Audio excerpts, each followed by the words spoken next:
welcome back to Study on Spotlight. And today we have our guest, Carley from the University of Huddersfield, and she is the Senior Lecturer of Physiotherapy. Thank you for coming to joining us today. So we're going to talk about what it is like working in as a physiotherapist in the UK, and what's it like, and what's required to be the most important question is how to become a physiotherapist in the UK. So would you like to introduce yourself first? Yes, absolutely. Well, thank you for having me. My name is Carley Turner. I'm a senior lecturer in physiotherapy. I also have a slightly different role within the university as well, which is around sort of the digital curriculum for our allied health professions. So I can speak a little bit about physio, but I can also speak about some of our other allied health professional courses as well.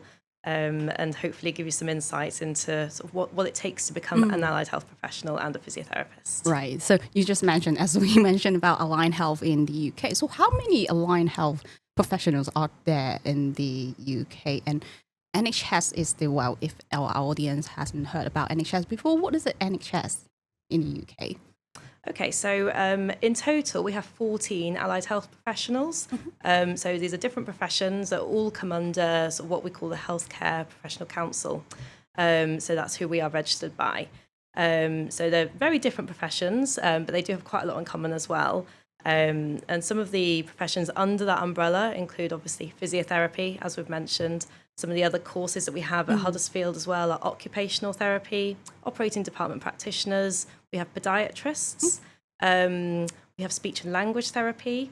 And we will soon be starting a new course in diagnostic radiography as well in September of 2025. Okay. So those are some of the courses that we have already. We also have paramedic science as well. So those are some of the different allied health professions that we do have in the UK for the NHS. And the NHS is it's a huge sort of organisation really within the UK that is providing the majority of the healthcare for our population. We do have some private providers as well, but the NHS, the National Health Service, is where the majority of people will seek their health input, and it's also where the majority of allied health professionals actually end up working as well that's the biggest employer that we have for our health courses. Right. So you mentioned, well, yes, and indeed, NHS is one of the biggest workforce in the UK. I think it's come second under just the UK military, like the biggest workforce in the UK. So as such a huge organization, do they share like a same value or anything that have a guideline for people working in the organization? Yeah, absolutely. So we have our NHS constitution, which sort of sets out really what the aim of the NHS is to achieve and sort of what the NHS states is going to provide for the population. We also have our values and our 6 C's, we call them. So this includes concepts such as being caring, compassionate, having good communication, just to name a few. And so that tells you some of the qualities that you might want to make sure that you do have if you're thinking about working in the NHS. So yeah, it's a huge organisation. We do share that common sort of those common values. But then we have individual trusts, which are tend to be have the providers as the hospitals and other aspects of settings within that. And each trust may also have their own trust values, and so that's where they are saying that they would like to kind of really focus on to make sure the care they provide to the patients is the best that they can. Right. So if a student decided to join or study physiotherapist or any allied health degree courses, so would you recommend them look up to the value, not just the NHS, but also the trust, because it's is it by location? It is by location, so that can be quite difficult as somebody applying, because you might not know exactly where you're going to want to end up working. But if you have an idea of which universities you're applying for, you can then have a look in that location. What are the main trusts in that location? So, for example, in Huddersfield, we have the Colesdale and Huddersfield Foundation Trust, and they have their own values. So that can be a good place to start. I think it can get a bit overwhelming, the amount of information that's out there. So one of the things I would really recommend doing is just really researching the profession. We don't expect people to have work experience. That's quite difficult to get. So we don't necessarily have that as a set expectation. But we do want to know that you've had some research into the profession that you're looking into going into. And there can be so much information available on the internet now. A good place to start is the professional bodies for the profession. So for physiotherapists, that would be the Chartered Society of Physiotherapy. Right. And that has some public-facing information about what is a physio, where could you end up working. And it also has pages on, so you're thinking about becoming a physiotherapist as well. So that's always a good place to get started. So speaking of like doing application on UCAS or applying to Huddersfield, so apart from doing the research, what else are you looking for in the applicants, the quality you're looking for in the application? We want to know why you've chosen that specific profession. So what is it about that profession that stands it apart for you and that has appealed to you? Because there are so many commonalities across the professions, such as helping people, caring for others, that applies to all of them. So we want to know, what is it about that profession? So for me, for physio, what is it about physio that really interests that applicant and that really appeals to them? I also would like to see that they know something about the course that is really specific to that particular course at that university. Right. So it could be some broader University of Huddersfield things that we offer that are unique to Huddersfield, or it could be things within our course that we do slightly differently to other physiotherapy courses. So I want to hear about those sorts of specifics that really are appealing to somebody. And then just thinking about those skills and qualities that you mentioned. So how first of all, what do you think the skills and qualities are? Okay. Which we can talk about. But also, how have you demonstrated that you meet some of those skills and qualities? What examples can you bring? And that's a lot to get through in an application. So we're not expecting all of that in the application. Some of that will come out through the interview as well. But I think for the application, it's really just getting a flavour for, why you want to study that course, what exactly appeals to you, and why you think you'd be good at it. Right. So because during the application process, the first step is to get through UCAS, the personal statement, the reference, and obviously the grades that if you have previously proved that your academic university. But speaking of like the skills or the experience, because you mentioned previous working physiotherapist experience is not necessarily. So how can students demonstrate their skills through other curriculum that they do outside or inside school or any?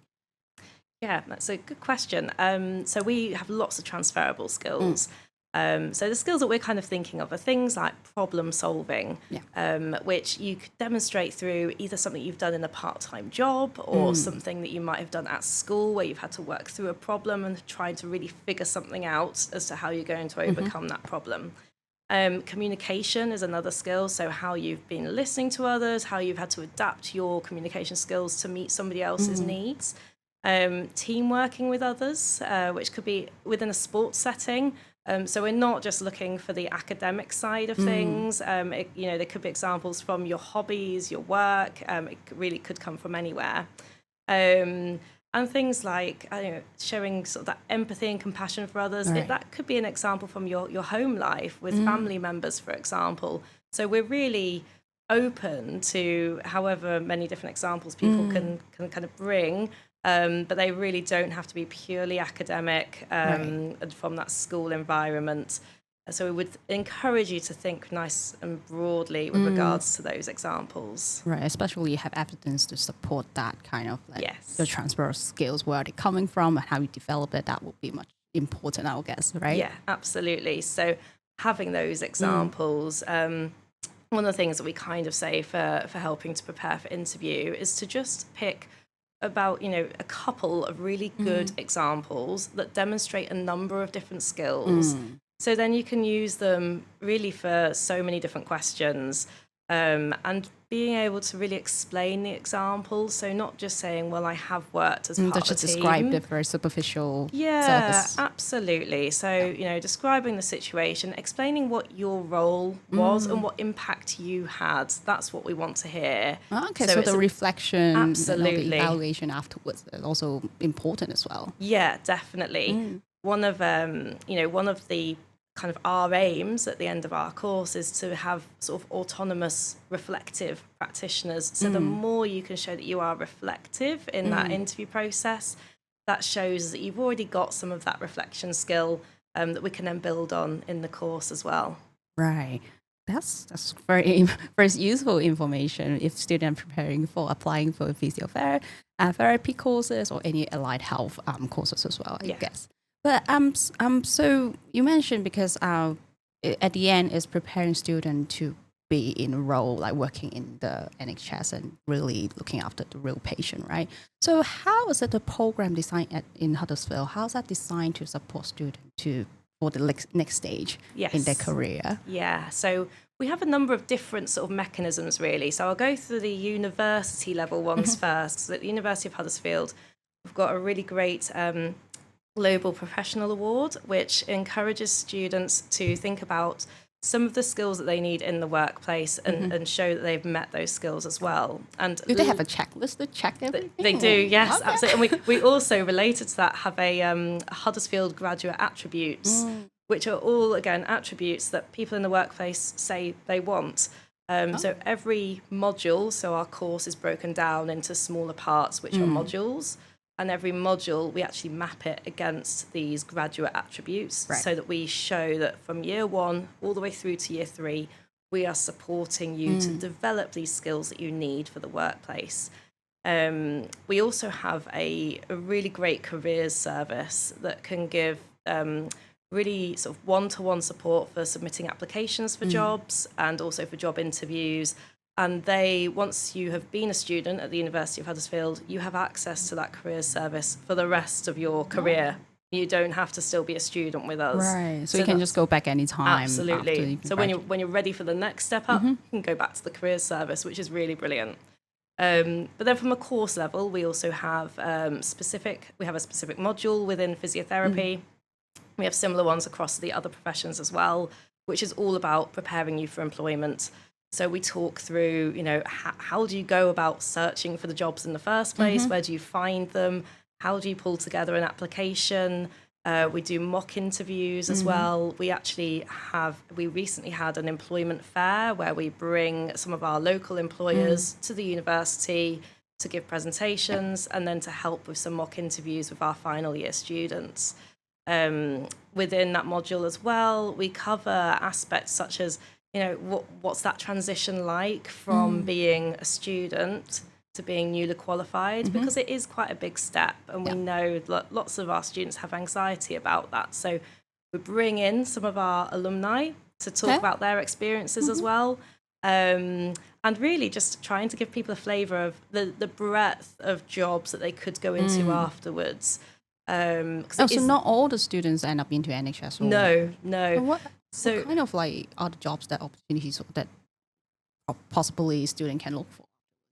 Yeah, so the majority go into the NHS as a band 5, but there are some private providers that we have who also will employ sort of newly qualified students, and they have their own support mechanisms around that transition as well.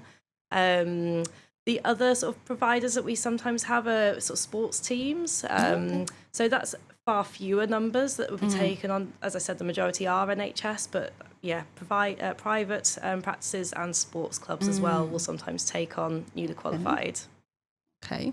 So you just mentioned because throughout the course and the modules are designed to prepare students to develop the certain aspect of the skills that are required for later jobs. So as a student, what are they expecting apart from knowing that it's a process of developing those kind of required skills? But what kind of expectation, or I should say, what kind of scenarios are the student will be expecting in the environment, or any kind of a specific, I should say, what kind of a specific jobs or daily duties that they are required to do? Is that sort of once they've qualified? During the placement first, maybe during placements. the course. Okay, I'm with you. So the placements, in Huddersfield as well, again, for physiotherapy specifically, we have a placement in year 1, and a lot of the other allied health professional courses at Huddersfield do as well. So in year 1, actually the expectations tend to be more around sort of professionalism. And so that involves things like turning up on time, being willing to engage and speak with others, being proactive with your learning, showing the the willingness to try and apply some of the university learning into practice. But in all reality, there won't be a huge amount that they can do at that point. So it is more around getting used to speaking with patients as an allied health professional. And some of our courses do that through simulated placements as well. So it won't always be a placement like in a workplace. It might be simulated at the university. But yes, for physiotherapy, it's sort of 3 weeks in a setting which is most likely NHS, but could also include a private practice or a sports team, a hospice, for example. And yeah, practicing talking as a physiotherapist, really. So that's year 1.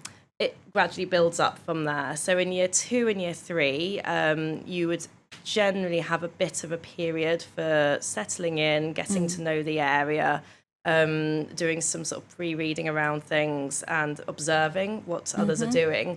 But then after a couple of observations, starting to do your own what we call a subjective assessment. So that's where it's all about talking with the patient. So trying to find out for them, what is the problem for them that they're coming to you with?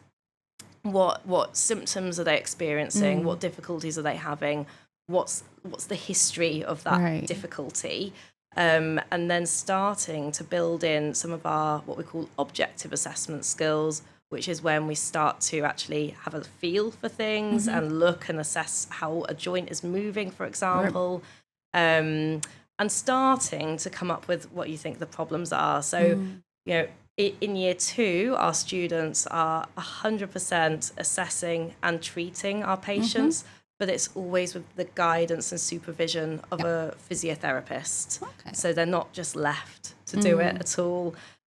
As their knowledge improves and their confidence improves, the clinical physiotherapist may start to take a bit more of a step back and say, right, you know, off you go to assess that patient, come back to me, tell me what you think is happening, and then off you go and do the treatment. But that's a very gradual process to becoming more independent.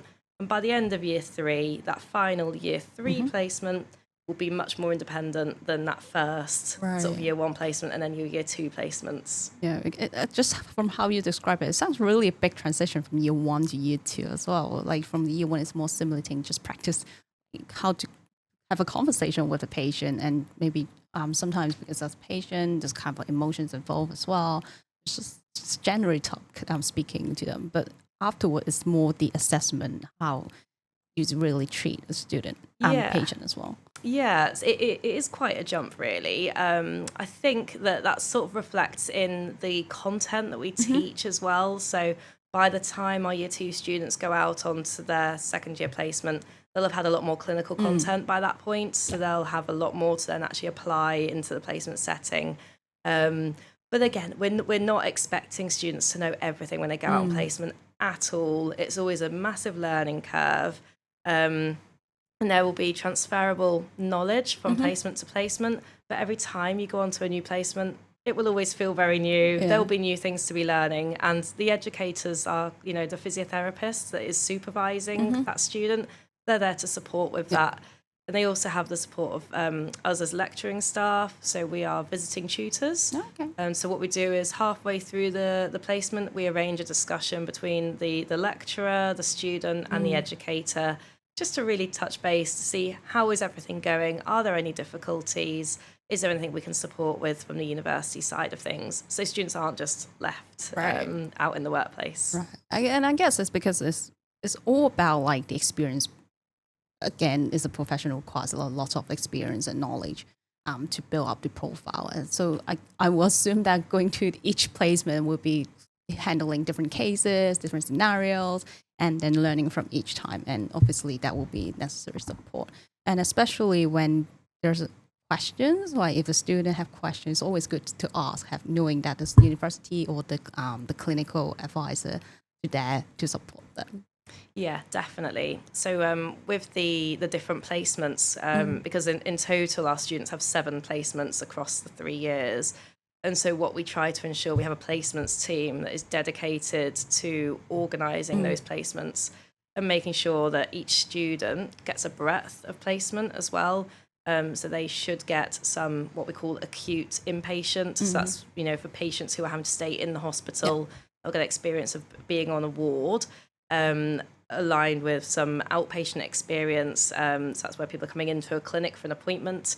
But also, people can request sort of those sports placements, or it could be a specialist area such as spinal cord injuries or patients who have had burns.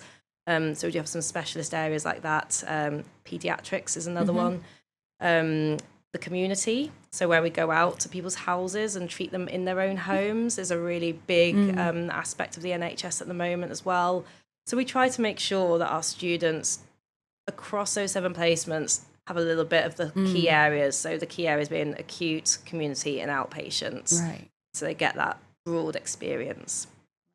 So that exactly what they will come into, like when they join the workforce as well. Right? Yes. Because it's not only sitting in a clinic that patients will come to you, but also, as you said, maybe there's some remote places they will need to visit, like doing outreach to patients as well. Yeah. That's quite important.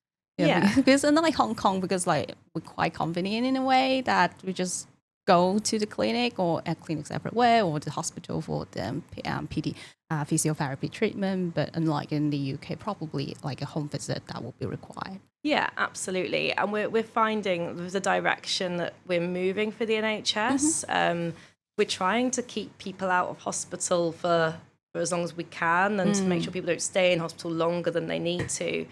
So actually a lot of care is happening in the home environment now, and that is a really growing area for the NHS generally, but specifically for physiotherapists as well. So that's why it's really important that we know that our students are getting that community experience, so then they can go into the workforce having had that already and knowing the slight differences in how it works when you are out in somebody's home, how you need to adapt, how you're going to do your assessment, how you do your treatments, because it's not the same as having all of the equipment that you have within the hospital setting. Yeah, I will assume so. So we're talking about like not just the workplaces. What's the work culture like in the UK? So what student or international student would expect? Because it's maybe as an international student coming into the UK, the cultural diversity and all this kind of different possibility that will happen. Yeah. So I would say, generally speaking, the workplace culture is one that's quite friendly. So you're not expected to not have conversations with each other. Like being friendly and getting on with each other within the team is really important. And it's really normal for some of our teams to be very integrated. So it wouldn't just be a team of physiotherapists, for example. It might be a team of physiotherapists and occupational therapists. That's one of the common sort of 2 professions that do work together very closely. And really forming a part of that team. Things like, working hours, again, it does vary slightly depending on what area you're working in, but approximately sort of 8 till 4, or you might have to do a twilight shift, so 10 till 8 might sort of be those general work hours. Some overnight working and weekend working is expected as well. But I'd say, thinking of the culture, I would say that generally speaking, you're not expected to know everything at any point in your career. There will always be learning. Even if you're the most experienced physiotherapist, you will still come across things that you do not know, that you don't know about and that you need to develop with. So one of the things that we have, I'd say, like with every team, is that need to highlight, areas that you want to develop, be aware of the areas that you want to develop, be aware of your strengths as well, and seek help when you need to. So reaching out for support absolutely is not a bad thing. It's encouraged. And I think, again, just thinking about the workplace that our students go into at first, we have, within the NHS, there is a preceptorship scheme. So this means that anyone who is newly qualified coming into the NHS has a very specific scheme for them to kind of work through in the first few months. They have a mentor who is outside of their immediate team that they can meet with regularly to talk through their development at that time, what they might be finding difficult, what they find easier, and who can help with their goal setting, so their own personal development goal setting, and help guide them to where they might need to access different support or resources. So that's really to help with that settling in process for about the first 9 months, it tends to be. But obviously that, again, if somebody needs longer to have that preceptorship, they can have that going on for a bit longer, to have that extra support, and somebody to just touch base with, check in with, and just to capture how much progress has been made already and what progress you then want to make on top of that as well. So I guess because once a graduate, like entering into a workforce, quite a big jump as well. Like especially you felt left alone in sometimes, probably because when you need, there's well lecturers and all this clinical advisor to go for help. But once you're in workplace, sometimes it's kind of terrifying. You know? Yeah, it's kind of like in a real situation, a real like all these things are happening around. So it's always good to have that kind of mentor, like a person that you can go for and just get some advice and check up. Are you on the right track or anything? That's quite important and critical as well. Yeah, definitely. And I think it's important to remember that whenever you go into a new workplace, there will be so much that you don't know at that time, and that is okay. And just asking questions, asking for help. I think everyone feels a lot more comfortable knowing that somebody will always ask for help if they need it, rather than struggling and trying to find it out on their own. We would much rather that they just sort of popped their hand up and said, actually, I do need a bit of help with this. And when people do, and again, this is more specific to the NHS, but predominantly people tend to do what we call rotations. So they will start in one area within that trust for approximately 9 months, and then they'll move to a different area to get different experience. And they will do that for however long they want to, really, as long as they stay as that band 5 physiotherapist. They can rotate around different areas. And I think every time you rotate to a new area, again, it's all new. It's an area that you've not been working in for the previous 9 months.